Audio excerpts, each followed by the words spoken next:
अस्सलाम वालेकुम दोस्तों, आप देख रहे हैं मोहम्मद खुर्शीद खां का उर्दू अदब चैनल। दोस्तों, अगर चैनल को सब्सक्राइब नहीं किया है तो अभी और इसी वक्त ही सब्सक्राइब कर लीजिएगा चैनल को। और ये जो घंटी का निशान बना हुआ है सीधे हाथ पर, इसको पुश कर लें ताकि हमारी हर नई ताज़ा तरीन वीडियो आप तक सबसे पहले पहुंच जाए। तो दोस्तों, आज आप पढ़ेंगे परवेज़ शाहिदी। उर्दू के मशहूर शायर हैं। आज इनके हालात ज़िंदगी और इनके शेरी तसानीफ़। दोस्तों, आइए शुरू करते हैं। परवेज़ शाहिदी का असल नाम क्या है? असल नाम है परवेज़ शाहिदी का दोस्तों इकराम हुसैन। क्या है नाम? इकराम हुसैन। दूसरा सवाल है, परवेज़ शाहिदी के वालिद का नाम क्या है? तो जवाब दीजिएगा सैयद अहमद हुसैन। सवाल आ जाता है तो आप यही जवाब देंगे, सैयद अहमद हुसैन। तीसरा सवाल है, परवेज़ शाहिदी ने हाई स्कूल पास कब किया? ठीक है, 1925 में कलकत्ता यूनिवर्सिटी से हाई स्कूल पास किया था परवेज़ शाहिदी ने। दोस्तों, परवेज़ शाहिदी का पूरा नाम सैयद इकराम हुसैन था और उर्दू शायरी में परवेज़ शाहिदी के नाम से बहुत मशहूर हुए और वालिद का नाम सैयद अहमद हुसैन था। याद रखिएगा, परवेज़ शाहिदी के आबा व अजदाद यानी के ख़ानदान एक सैयद मोहम्मद जंग थे जो सुल्तान मोहम्मद गौरी की फ़ौज में एक बड़े ओहदे पर फाइज थे। सैयद महमूद जंग की शादी राजगीर के मीर अहमद अली के दुख्तर से हुई थी, जिससे सैयद आबिद हुसैन पैदा हुए। आबिद हुसैन की नस्ल में सैयद अहमद हुसैन थे जो परवेज़ शाहिदी के वालिद थे। जी, सैयद अहमद हुसैन। ये अभी हमने सवाल आपको पढ़ाया भी है कि सैयद अहमद हुसैन परवेज़ शाहिदी के वालिद का नाम है। इस तरह परवेज़ शाहिदी का ख़ानदानी पस मंज़र बड़ा आला तबके से ताल्लुक़ रखता है।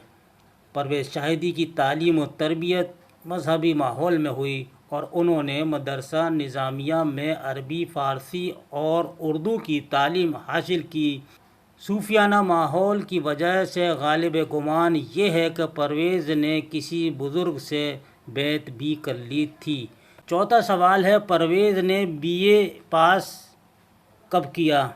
1930 में पटना यूनिवर्सिटी से किया था। पाँचवा सवाल है, परवेज़ शाहिदी ने एमए किस सन में किया था? तो जवाब है 1935 में पटना यूनिवर्सिटी से ही किया था और ये फ़ारसी में एमए किया था। पटना से कलकत्ता परवेज़ शाहिदी कब वापस गए? तो 1935 में ही चले गए थे, यानी 1935 में जब एमए कर लिया तो उसी साल ही ये पटना से कलकत्ता वापस चले गए।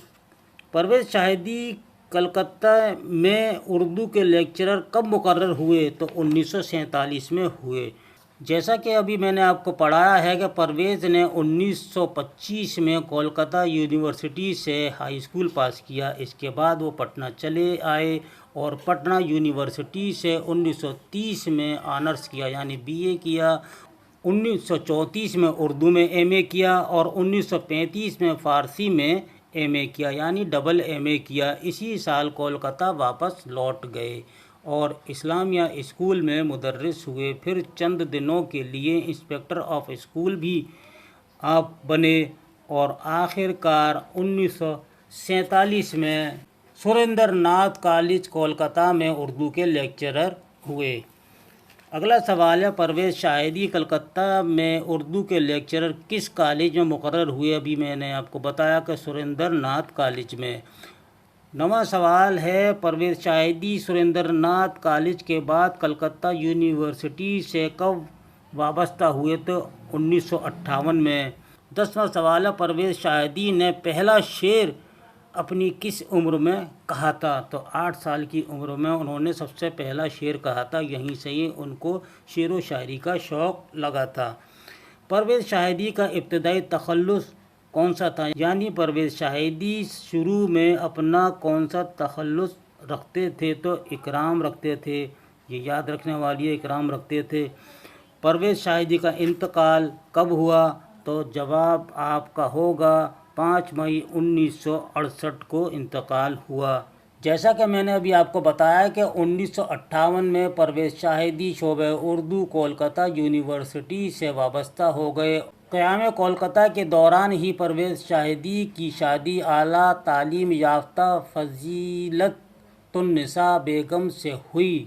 کیا نام تھا ان کی بیوی کا، یعنی ان کی اہلیہ کا؟ فضیلت النساء بیگم۔ پرویز شاہدی کو شعر و ادب کا شوق خدا داد تھا۔ انہوں نے پہلا شعر 8 سال کی عمر میں کہا۔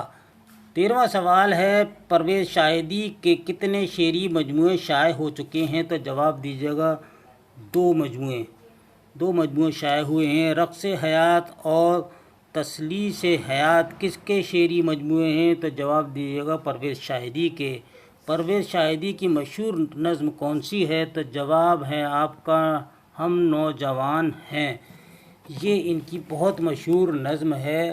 پرویز شاہدی نے شاعری کی ابتدا میں ناسک کا رنگ اپنایا، پھر غالب کی پیچیدگی کی طرف مائل ہوئے۔ ان کے چند اشعار میں جگر مراد آبادی کا رنگ بھی دیکھنے کو ملتا ہے۔ اس تقلیدی دور میں پرویز شاہدی اقبال اور جوش کے ساتھ بنگلہ کے مشہور شاعر رابندر ناتھ ٹیگور اور قاضی نذر الاسلام سے بھی متاثر ہوئے تھے، لیکن ان سب باتوں کے باوجود پرویز خود فطرت کی طرف سے اعلیٰ دل و دماغ لے کر آئے تھے، لہٰذا انہوں نے شاعری میں اپنا راستہ خود بنایا اور جلد ہی اپنا انفرادی رنگ قائم کر لیا۔ پرویز شاہدی کے 2 شعری مجموعے ہی شائع ہوئے ہیں، رقص حیات اور تسلیس حیات کے نام سے شائع ہو چکے ہیں۔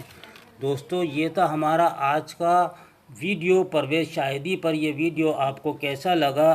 اپنی رائے ہمیں کمنٹ باکس میں لکھ کر ضرور بھیجیے گا۔ آپ کی رائے ہمارے لیے بڑی اہمیت کا حامل ہوتی ہے۔ اس کے ساتھ ہی اپنے دوست کو آئندہ ویڈیو تک کے لیے اجازت دیجیے۔ اللہ حافظ۔